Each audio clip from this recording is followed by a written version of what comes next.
Então, olá pessoal, todo mundo, boa noite. Então, vamos começar aqui nosso último assunto que a gente vai tratar, que é ecologia, um dos assuntos aí que mais importantes aí de todos os vestibulares, principalmente o Enem, e a FUVEST também é chegada nesse assunto. E vocês deram sorte porque é finalmente um assunto que eu entendo de verdade, ou talvez mas que eu minimamente entendo. Então, assim, peço a paciência que talvez eu possa me estender um pouco e talvez eu dificulte um pouco também. Mas vocês vão me segurando aí, tá? Então, vamos começando. Então, a primeira coisa, né? O que que é a ecologia, né? Então, a ecologia é essa ciência, né? O estudo das interações entre os seres vivos com o ambiente e entre si. Então, a ecologia é basicamente o estudo das interações entre tudo. Então, é os organismos com o ambiente com os organismos entre os organismos, né? Então, tipo, entre a mesma espécie, entre diferentes espécies. Então, a ecologia é esse caldeirão aí de coisas, de interações, certo? Bom, então, para a gente conseguir entender bem assim, a ecologia, a gente precisa de alguns conceitos, né, alguns nomes aí que a gente usa na ecologia, que inclusive muitas pessoas, né, muitas apostilas, muitas coisas assim, começam como primeiro assunto sendo ecologia, como se fosse um assunto mais fácil. Tipo, não é difícil, mas eu acho que é importante que a gente tenha toda uma base, uma construção, né, da biologia para culminar na ecologia, e vocês vão entender por quê, tá? Então, espécie, é o nosso primeiro termo aí. A gente já conversou sobre isso quando a gente conversou, né, sobre a origem das espécies, né, que aí a gente já se perguntava, mas que raio é uma espécie? Então, a espécie é um conjunto de indivíduos, né, que são semelhantes e que, em condições naturais, eles possam se reproduzir e gerar um descendente fértil, tá? Então, a espécie pode ser uma espécie de uma preguiça, certo? Bom, agora, população. População é um conjunto de indivíduos que são da mesma espécie. Eles estão ocupando também o mesmo ambiente ao mesmo tempo, tá? Então, população é um conjunto aí de indivíduos, né, da mesma espécie. Então, como aqui no caso, pinguins. Então, a gente tem aqui vários pinguins, eles são todos da mesma espécie. Então, são todos iguais, né? Todos têm têm a possibilidade de gerar descendentes férteis e eles estão inseridos no mesmo ambiente, tá? Por que que isso é importante? Porque, por exemplo, quando a gente se esses termos, né, populações e o próximo, que é a comunidade, ele é relacionado ao lugar também, tá? Não é simplesmente um conjunto de espécies, tipo, por exemplo, a população de pinguins. Claro, você pode falar população de pinguins imperadores. Só que quando você fala isso, é importante que você também delimite o espaço, tá? Porque se eu falar, por exemplo, a população de pinguins imperadores, é todos os pinguins do mundo. Tá? A população inteira são todos os pinguins. Mas se eu falar, os pinguins imperadores da X lugar. Então eu estou me referindo àquela população. Tá? É a mesma coisa, sei lá, por exemplo, cachorro. Tipo, população de cachorro de rua de Santos. É diferente de eu falar população de cachorro de rua do mundo, entendeu? Então é importante o espaço. Tá? A comunidade é a mesma coisa. A diferença entre a população e a comunidade é que a gente tem aí mais de uma espécie inserida no mesmo lugar, certo?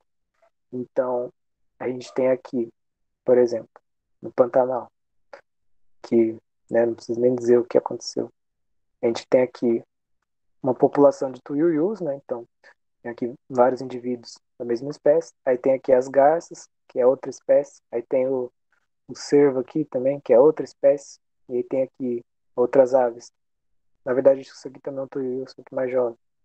Então, a comunidade, ela envolve todas as espécies que estão inseridas naquele lugar, inclusive as plantas, né? Então, por exemplo, a gente tem aqui a população, então a comunidade de animais, eu poderia me referir, né? Então, são todas as diferentes espécies de animais, ou se eu me referir à comunidade como um todo, eu posso estar me referindo também às plantas, né? Então a grama, tudo está aparecendo aqui, tá? Então, Isso que é interessante da ecologia é que você pode se referir ao mesmo ambiente de diferentes formas, tá? E isso é importante, por exemplo, bastante na área de pesquisa, por exemplo, né, quando você tem alguma coisa que você quer descobrir, né, é importante que você foque no que você precisa, né? Então, por exemplo, eu quero tratar da comunidade do Pantanal, mas, tipo, beleza, você vai tratar da comunidade inteira, tipo, ó, aves, os mamíferos, as plantas, os répteis. Ah, não, peraí, então eu quero tratar da comunidade de aves. Ah, então beleza. Então, assim, essa é a graça da, da ecologia. Inclusive, para fixar esse, esse assunto, né, esse termo, eu tinha até esquecido, ainda bem que eu escrevi aqui, que acho que saiu aí, né?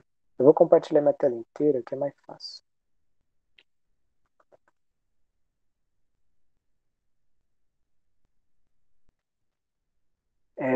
Pra vocês verem como é que a mente das pessoas é perturbada, né?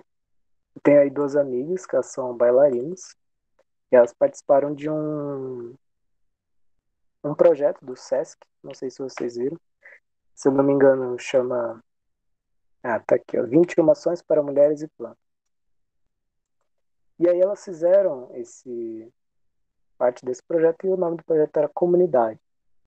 E aí eu, né, com o meu viés ideológico, interpretei comunidade de um jeito que, assim, quando a gente está falando de ecologia, né, a gente tem aí essas populações e comunidades. São palavras que são muito parecidas, né? Se a gente for pensar assim, tipo, todo mundo usa essas palavras no dia a dia, né? Não é igual na botânica e a gente fala, xilema. Ninguém usa xilema no dia a dia. Mas população e comunidade usa, então por isso que talvez é, ajude a confundir um pouco. E aí, eu quero ver se vocês vão entender, quando eu falo da comunidade aqui desse vídeo, o porquê que eu lembrei de comunidade ecológica. Mas também, claro, dando aí visibilidade, não que minha visibilidade seja grande, mas eu acho importante também exaltar aqui a arte, principalmente local aí de Santos, né? E duas grandes amigas aí. Então, preparem-se aí pro vídeo, espero que ele rode bonitinho aí. Ele só vai rodar sem som. Não, não vai não, vou colocar som.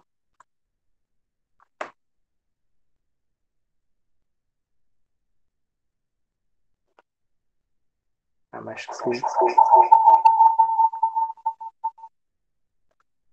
vai sem som mesmo, do começo.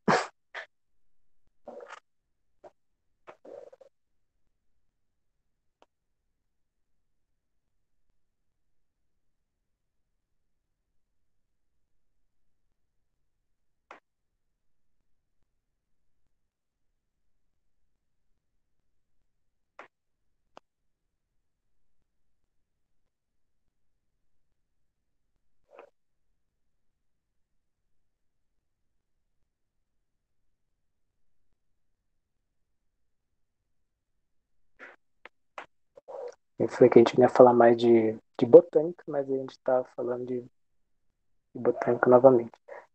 É a Júlia e a Giovanna Salles, duas bailarinas fantásticas. Não só bailarinas, dançarinas. Não sei qual é o termo correto. Mas, olha que interessante. Quando eu li, né? Eu li comunidade, e aí, como eu sou uma pessoa que estuda ecologia, né? Automaticamente já pensei nisso. Mas aí, assistindo o vídeo, eu percebi que realmente também tem uma interpretação ecológica, né? Quando a gente observa que elas estão trazendo aí várias plantas de várias espécies diferentes, certo? Então, se a gente tem aí um lugar com várias espécies diferentes, então a gente tem uma comunidade, certo? Então, só para aí, Júlio, Giovanni e Jardim. Maravilhoso esse projeto do Sesc. Maravilhoso também todos que participaram. Mas só para ajudar a ilustrar um pouco, fixar o conceito aí, beleza? Deu para sacar a diferença entre espécie, população e comunidade?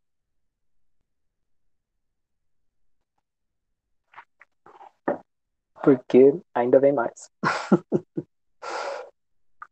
Depois, né, alguns outros conceitos para a gente ir avançando nessa construção. A gente tem aí fatores abióticos, tá? Então, fatores abióticos são fatores que não são vivos, né? Então, fazem parte do ambiente.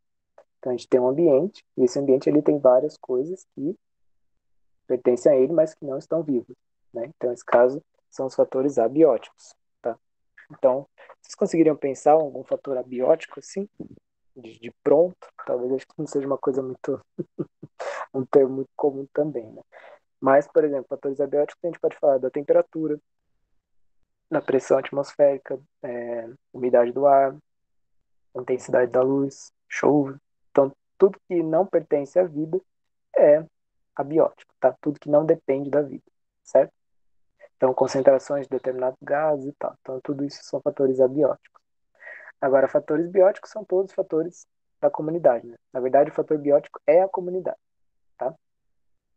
E aí chega o ecossistema, que é a interação entre todos esses fatores. E aí é o ápice da ecologia, que é você estudar um ecossistema. E o que isso implica?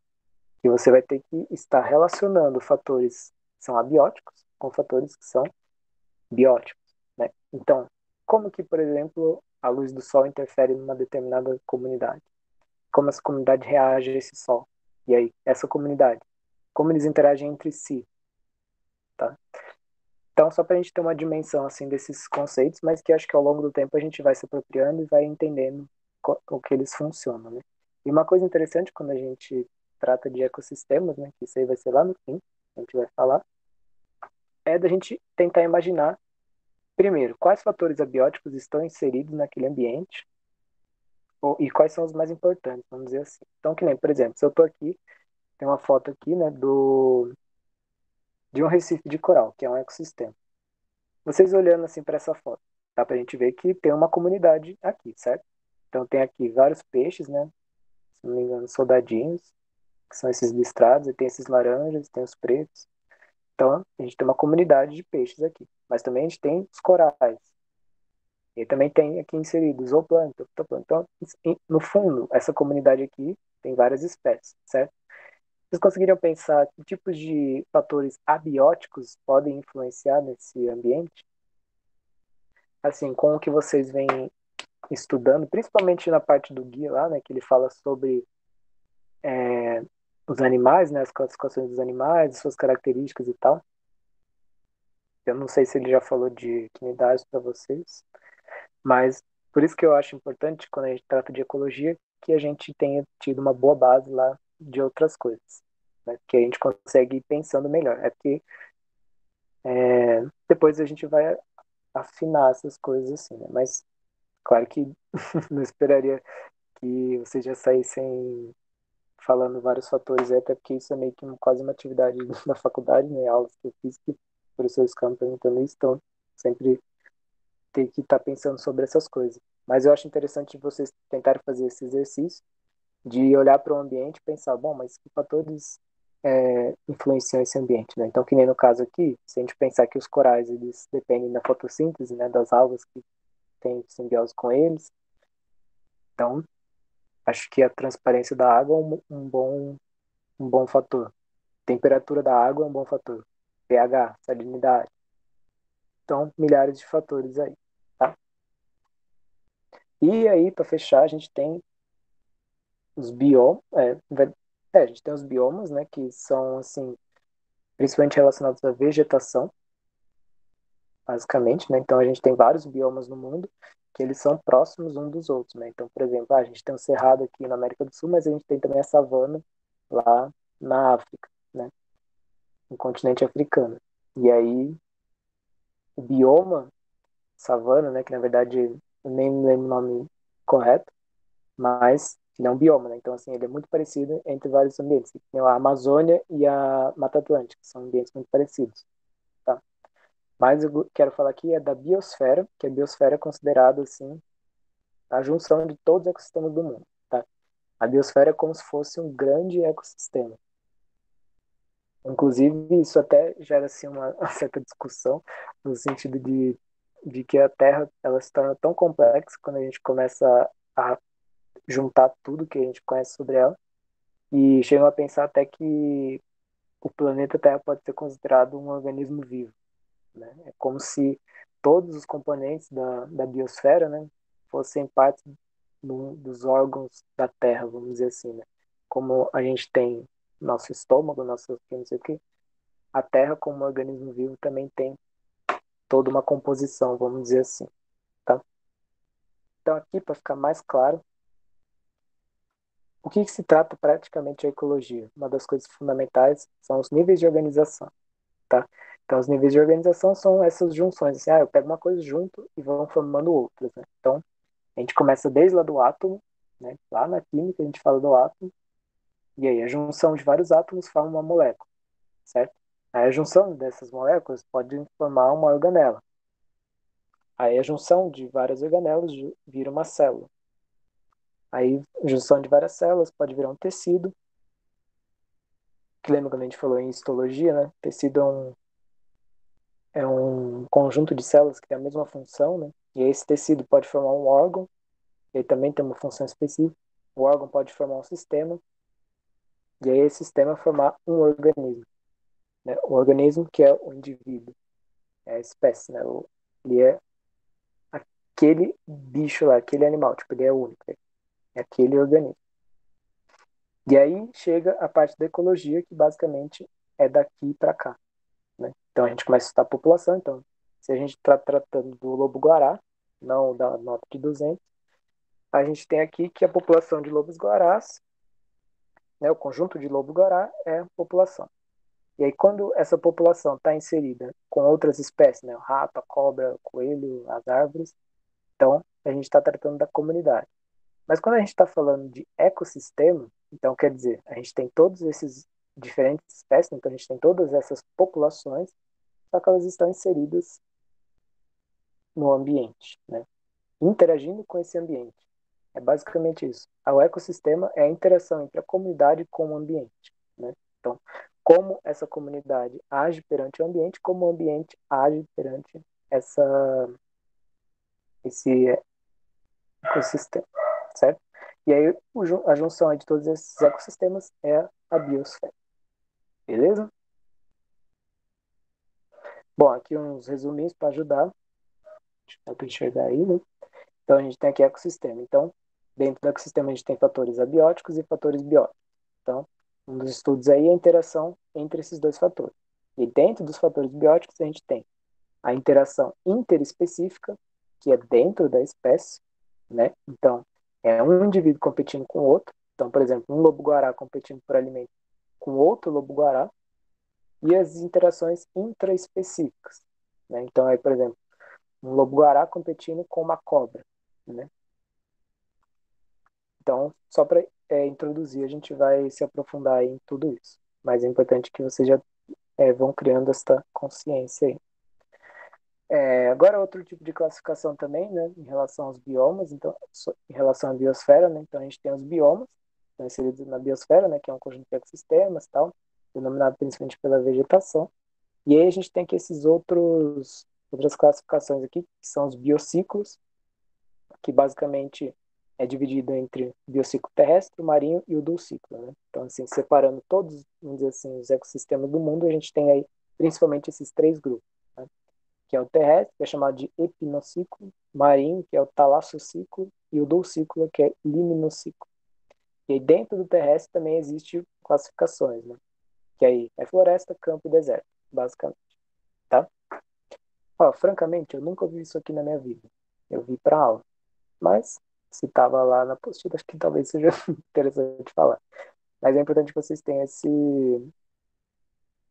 é, tenham pelo menos ouvido falar sobre isso, tá?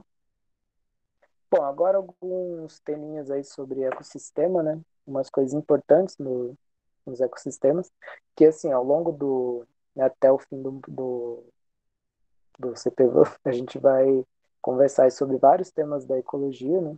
E todos conversam muito entre si. E se vocês acharem que eu tô passando por cima de alguma coisa que, tipo, que eu falei rapidamente, que na verdade não era tão simples assim, vocês me avisam, tá? Que que eu me preocupo bastante é com a diferenciação de população e comunidade. Principalmente na aula de hoje, se vocês saírem com isso, já tá ótimo. Porque A princípio é simples, mas também ao mesmo tempo talvez pode gerar um pouco de dúvida, tá? Bom, então agora vamos falar um pouco sobre alguns aspectos do ecossistema, né? Alguns termos também dentro desse mundo, né? Vamos dizer assim. Então, o primeiro deles é o ecótone, que é considerado uma faixa de transição assim entre dois ecossistemas diferentes, tá? E aí ele tem várias particularidades que, no caso, né, falam que possuem o maior número de espécies e também pode haver espécies locais únicas, né? Então, que nem no caso aqui, a gente tem um ecossistema terrestre e um ecossistema aquático, né? Então, sei lá, uma floresta e um lago. E aí, entre esses dois ecossistemas, existe uma faixa, né, de interação aí que é chamada de ecótone, né? E aí, o que que acontece? Espécies que vivem aqui na floresta e espécies que vivem no lago podem meio que coabitar, né? E aí, isso ocasiona aí esse aumento, né? Então, que nem se a gente está vendo aqui, ó, é uma linha basicamente indicando, né, que a gente tem aqui um número de espécies, né, um ecossistema terrestre que vai caindo e aqui vai aumentando, né, porque conforme você vai se distanciando do ecossistema terrestre, é normal que caia, né, que sejam ambientes talvez mais inóspitos, né. E aqui, né, como a gente tem espécies tanto de um quanto de outro, então geralmente a gente tem mais. Porém, vou fazer uma crítica aqui, que ecótone é um termo assim meio quase que antiquado, pelo menos para academia, vamos dizer assim. É importante vocês saberem o que é um ecótono, que é, beleza, uma fase de transição. Só que o que é importante? Que o ecótono, na verdade, é um novo ecossistema, tá? Então, muitos ecossistemas foram descobertos, vamos dizer, desse jeito, né? Então, um dos mais importantes aí que a gente tem é o manguezal, por exemplo, que o manguezal era tratado basicamente como um ecótono entre o rio e o mar. Já era, né? Só que o que acontece? O manguezal, na verdade, é um ecossistema completamente diferente, é completamente único, né? Então, o ecossistema, ele é todo adaptado a uma coisa que só acontece no manguezal. Que no caso é, por exemplo, o solo do manguezal, né? Que ele é lamoso, né? Então tem uma granulometria menor, tem uma vegetação específica, tem toda a questão da maré, né? Então, uma hora o manguezal está mais salgado, porque a maré encheu, e aí tem uma hora que o manguezal está mais doce, né? Porque a maré vazou.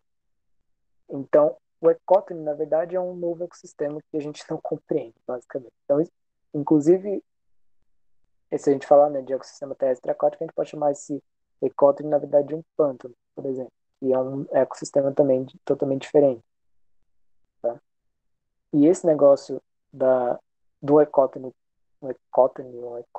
ter mais espécies do que os outros ecossistemas, não é garantido, principalmente na questão do manguezal, por exemplo, que a junção entre a água doce e a salgada, ela é pior, vamos dizer assim, né? Porque aí os animais que vivem ali, eles precisam estar preparados para viver tanto no ambiente salgado quanto no ambiente doce. E isso não é fácil, né? Agora, em questão aqui terrestre e aquático, é até que meio que tranquilo, tá? Bom, em relação ao habitat, né? Ele é basicamente a localização da espécie em determinado ambiente, tá? Em determinado ecossistema. Então, por exemplo, a gente fala de uma floresta, então o habitat de um passarinho é em cima da árvore, né? Porque se eu falar, por exemplo, o habitat do passarinho é o manguezal, tipo, não, calma. O manguezal é muito grande. Onde que esse passarinho tá? Ele tá no topo da árvore? Ele fica na raiz? Ou ele nada, né? Então, o habitat é esse espaço que é ocupado pelas espécies, tá? Talvez eu esteja me referenciando muito aqui a animais, mas, tipo, tudo isso também se aplica a plantas, né? Então, tipo, o habitat que a planta tá, né? Então, qual tipo de solo, se é perto ou longe da água e tal, tá? Mas é importante entender que o habitat está inserido no ecossistema. E a gente tem o nicho ecológico, que é basicamente a função do organismo dentro daquele ecossistema, né? Então, tem assim meio que um macetezinho, né, que o habitat é como se fosse o endereço do organismo e o nicho é o trabalho dele, né, o que ele faz.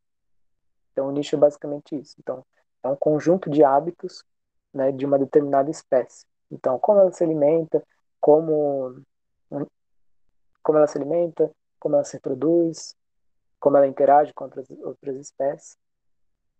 Deixa eu uma pergunta aqui. Então, quando se tratar de animais comensais, parasitas, eu posso dizer que o habitat dele é outro animal?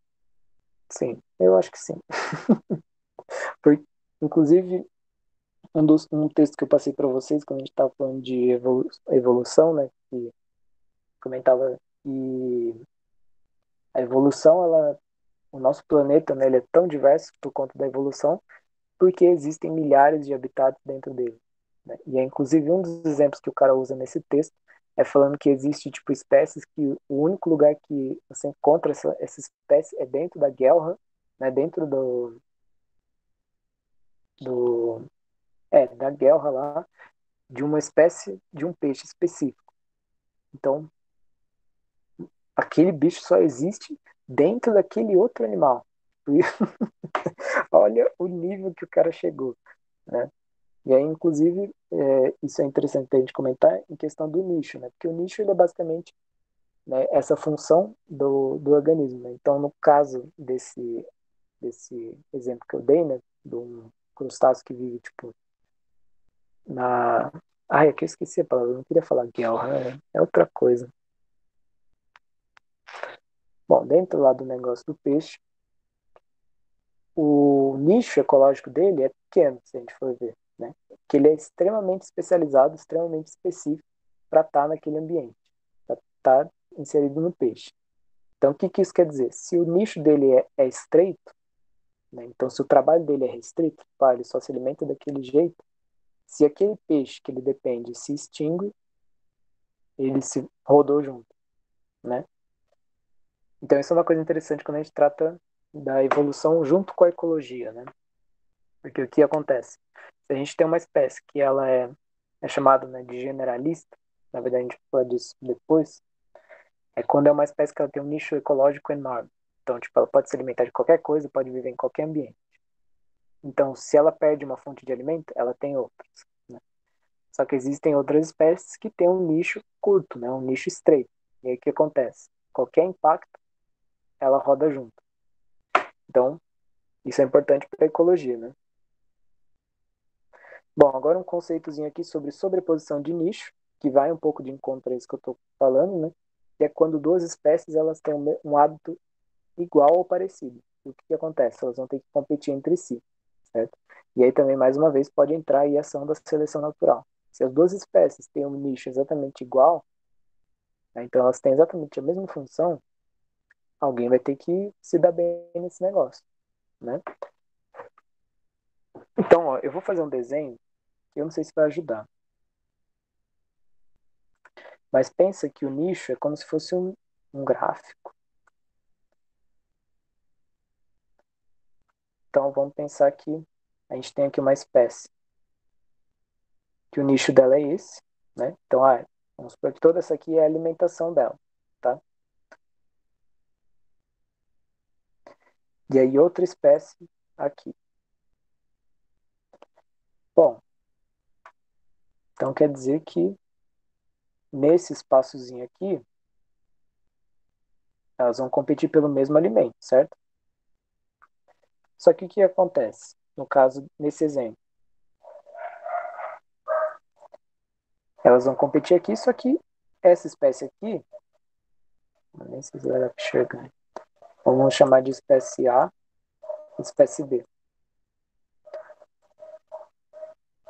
Se por acaso a espécie A, não sei se está ruim, né? Qualquer coisa, precisa ver. Se a espécie A ela compete melhor por esse recurso, vamos dizer assim, pá, ela consegue consumir esse alimento mais rápido. Isso não vai prejudicar tanto a espécie B, porque ela tem todo esse outro cardápio para experimentar, vamos dizer assim, tá? Então, esses aqui são nichos amplos, vamos dizer assim, né? Eles não são estreitos. Só que aí, o que pode acontecer?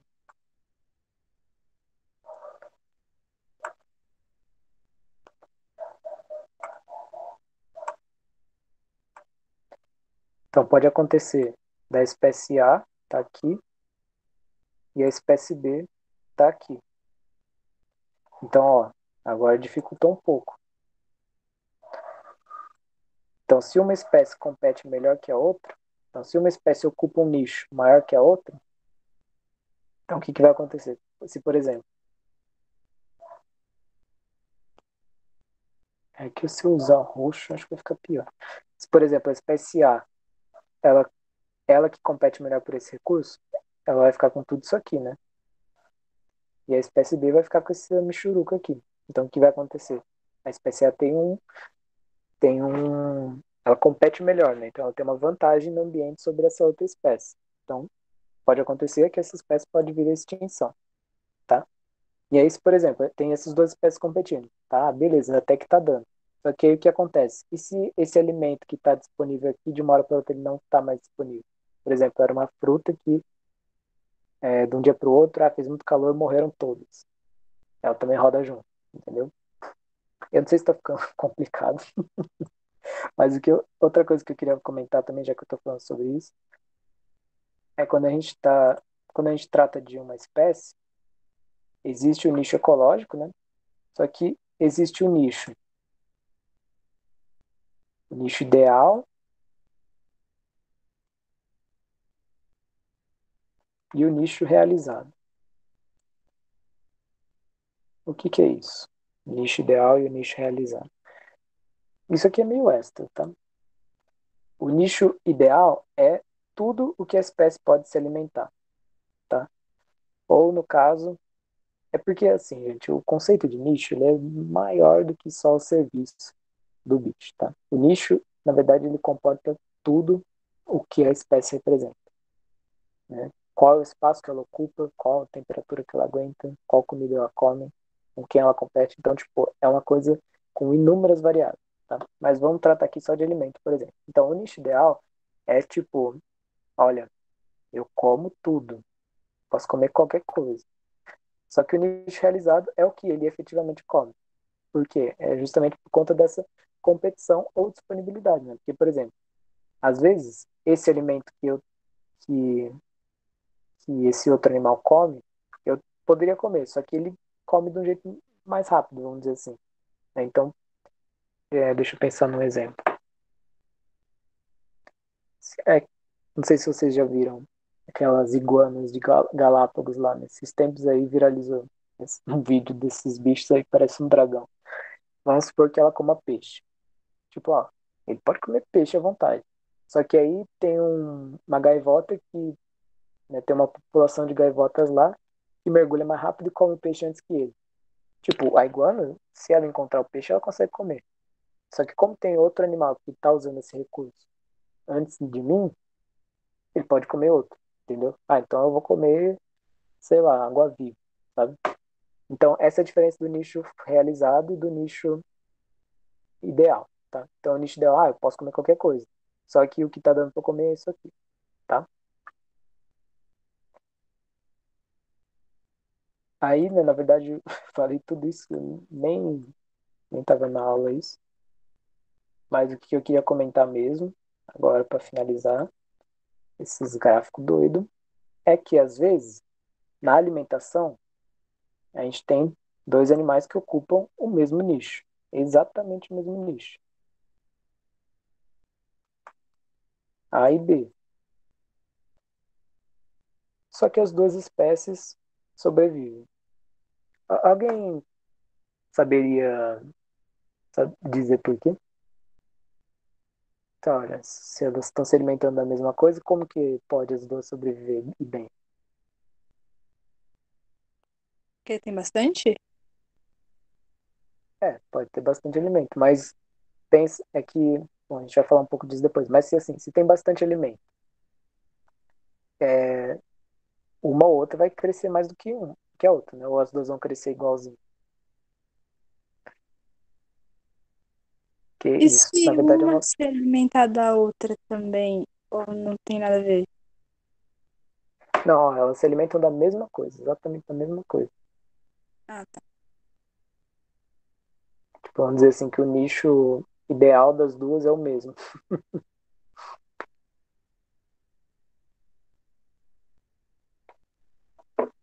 Lembra que eu falei que o nicho ele não é só alimentação, né?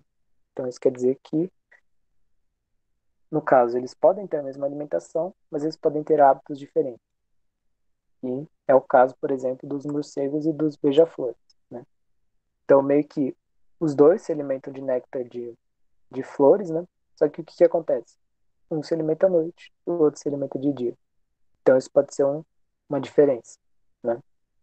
Então, apesar do nicho alimentar deles, né? Então, ó, eles comem a mesma coisa, o nicho comportamental, ele é diferente, né? E aí, o que que acontece da competição, né? Que aí pode gerar extinção? É quando o nicho inteiro é realmente é, ele inteiro, tipo, as duas espécies competem exatamente pelo mesmo nicho, né? Então, elas se alimentam do mesmo jeito, têm os mesmos hábitos, ocupam os mesmos espaços, se reproduzem do mesmo jeito. Então, isso gera competição mais forte, né? Então, não que no caso, tipo, beija-flor e morcego não compitam por um recurso, né? Eles devem competir em algum nível, né? E, por exemplo, às vezes cresce muito a população de beija-flor, de dia eles acabam com tudo néctar e não sobe para os morcegos. E aí, né? Então, assim, a ecologia, basicamente, a gente fica pensando nessas questões, tipo, o que está acontecendo? A ecologia é você olhar para o ambiente e você pensar por que o ambiente está assim e da onde veio, por que ele está assim e para onde vai. É basicamente isso, tá? E aqui também um outro conceitozinho, né, que é a homeostase, que é basicamente o equilíbrio ecológico, né? Que a gente vai entender um pouco mais para frente, mas que a natureza está num equilíbrio dinâmico, tá? Não é um equilíbrio estático igual numa balança, né? A gente coloca dois pesos do lado do outro, né? De cada lado dos pratos, e aí eles ficam parados. Não, o equilíbrio da natureza ele é dinâmico. Então, quando aumenta um, pode diminuir para o outro. Porque aí diminui no outro, esse que aumentou, diminui também. E aí aquele tem a possibilidade de aumentar. Então, eles estão sempre se balanceando, tá? Então, a ecologia é basicamente isso também, estudar essas interações e esses balanços. O que que acontece se é uma das perguntas assim, né, principais é tipo, e se eu extinguir as baratas, o que que isso vai mudar na minha vida? Então, talvez mude, né? E aí quando a gente entende a ecologia que os menores atos podem gerar assim consequências que a gente nem imagina, a gente vê que as coisas são meio preocupantes, tá? Bom, agora em relação a alimentações, né? É interessante que a ecologia é basicamente também é um estudo de classificações das coisas. Então a gente estava falando primeiro de um tipo de organização que a gente pega é, o nível, né? Nível ecológico, então, tipo, indivíduo, população, comunidade, ecossistema. E agora a gente vai dividir esses organismos em relação à sua alimentação, né? Então a gente já conversou um pouco sobre isso, né? Acho que você já deve estar meio cansado de saber dos autótrofos, né? Que é a galera que produz o próprio alimento. Então, que podem ser fotossintetizantes, como as algas aqui, né? Ou quimiosintetizantes, como as bactérias que ficam nas fumarolas aqui, tá? Então, elas produzem o próprio alimento. Ou podem ser heterótrofos. E aí, dentro dos heterótrofos tem algumas especificidades aí, né? Então, dentro dos heterótrofos, eles podem ingerir seres vivos, né? Então, um ser vivo ingerir outro ser vivo. E aí, dentro disso, ele pode ser herbívoro. Então, como o caso do peixe-boi, né? Que pode se alimentar de algas ou vegetais, né? Os herbívoros. Os carnívoros, que são predadores, então ele pode se alimentar de outros animais, como no caso do jaré, o famoso jaré, que se alimenta de peixe, alguma coisa assim. Tem os onívoros, que eles conseguem se alimentar tanto de coisas vegetais quanto de coisas animais, né? E os parasitas, né? Que vivem aí em custa de hospedeiros, e aí levando a serem prejudicados. E aí também tem os heterótrofos, que eles ingerem matéria orgânica morta, tá? Então aqueles lá, eles ingerem matéria orgânica viva. Então aqui a gente tem os detritívoros, que são os camarões, né? Eles se nutrem através de detritos, como as partículas, né? Então, partícula de matéria orgânica, que, bom, pode vir de diversos meios aí, né? Através de fezes ou através troca de pele, ou qualquer coisa assim, matéria orgânica particular. Tem os necrófagos, né, que eles se alimentam de matéria orgânica em decomposição, então como no caso do condor, dos urubus, que tipo, tem uma carniça lá, eles vão lá e comem aquela carniça. E tem os decompositores, que são os organismos que eles degradam essa matéria orgânica morta, tá? E aí são essenciais porque eles transformam a matéria orgânica em matéria inorgânica, tá? Então essa é o grande diferencial, né? Então talvez confunda um pouco, né? Porque no fundo todos eles se alimentam de matéria morta. Só que o que acontece? Um se alimenta de um tipo específico, né? Que é os grãos e tal. Os necrófagos eles se alimentam dessa matéria orgânica, mas eles aproveitam a carne do jeito que eles podem, né? Mas os decompositores eles se comportam aí desse jeito de transformar a matéria orgânica em inorgânica, né? Eles fecham um ciclo. Mas depois a gente vai falar mais sobre isso na próxima aula. Agora, outro tipo de classificação que está inserido aí dentro, né, essa história de alimentação. Então, são os produtores, que são seres autótrofos, né? Então, as algas, as plantas, todo mundo que produz o próprio alimento, que produz matéria orgânica, são chamados de produtores. Nossa, hoje eu não bebi um gole de água, hein? Eu tô animado. A gente tem os consumidores, que são heterótrofos, e aí a gente tem várias classificações de consumidores, né? Então, pode ser primário, que é o que se alimenta dos produtores, secundário, que se alimenta do consumidor primário, e o terciário, que se alimenta do consumidor secundário, tá? E a gente tem os decompositores, que também são heterótrofos, que realizam decomposição. Então, que nem no caso aqui, a gente tem aqui os produtores, certo? Uma planta. Então, escrevi primeiro em vermelho. Então, esse aqui é produtor, tá? Então, vamos seguir aqui uma linha, né? Então, se a gente seguir aqui, como que a gente lê isso, né? Quando a gente tem uma seta apontando para outro, que nem aqui, a seta está vindo aqui apontando para cá, né? O que isso quer dizer? Que para quem eu estou apontando, alimenta o outro, tá? Então, que nem no caso aqui, o gafanhoto, ele se alimenta da planta, beleza? Então, o sentido da seta é esse. Quem eu alimento, vamos dizer assim. Então, se minha seta está apontando para outro, então eu estou alimentando aqui, tá? Então, se o gafanhoto ele consome um produtor, então ele é um consumidor primário, certo? Se o esquilo aqui consome o gafanhoto, então ele é um consumidor secundário. E aí, se a coruja consome o esquilo, ele é um consumidor terciário, certo? Só que essas classificações, elas dependem do ponto de vista. Por quê? Eu estou analisando essa cadeia alimentar aqui, né? Então, notem que eu estou excluindo os decompositores que estão aqui. De um certo modo, eles vão ser sempre decompositores, beleza? Mas, dependendo do ponto de vista, o que pode acontecer? O decompositor, ele pode estar se alimentando do produtor, né? Dos produtores. Quem se alimenta de produtor é um consumidor primário. Mas ele também está consumindo um consumidor primário. Então, se ele consome um consumidor primário, ele também é um consumidor secundário. Ué, mas ele também consome um consumidor secundário. Então, ele é um consumidor terciário.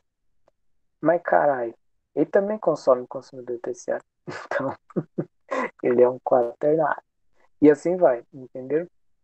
É que esse exemplo aqui ele tá mais tranquilo, né? Mas quando a gente fala de um exemplo um pouco mais complexo, aí a gente vê que fica um pouco mais complicado a gente falar disso, né?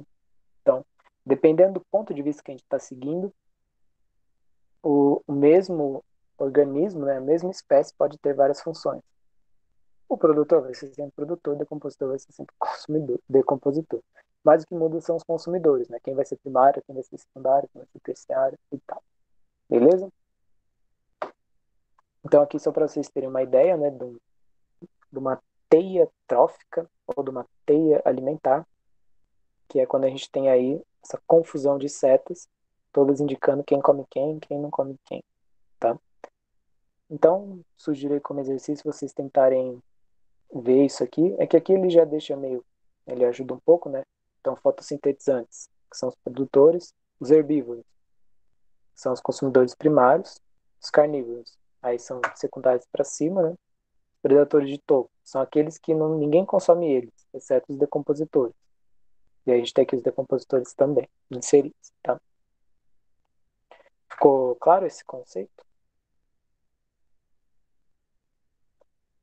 Ah, era isso. Sim. Bom, era isso, pessoal. Se não tiverem dúvidas, eu paro a gravação já.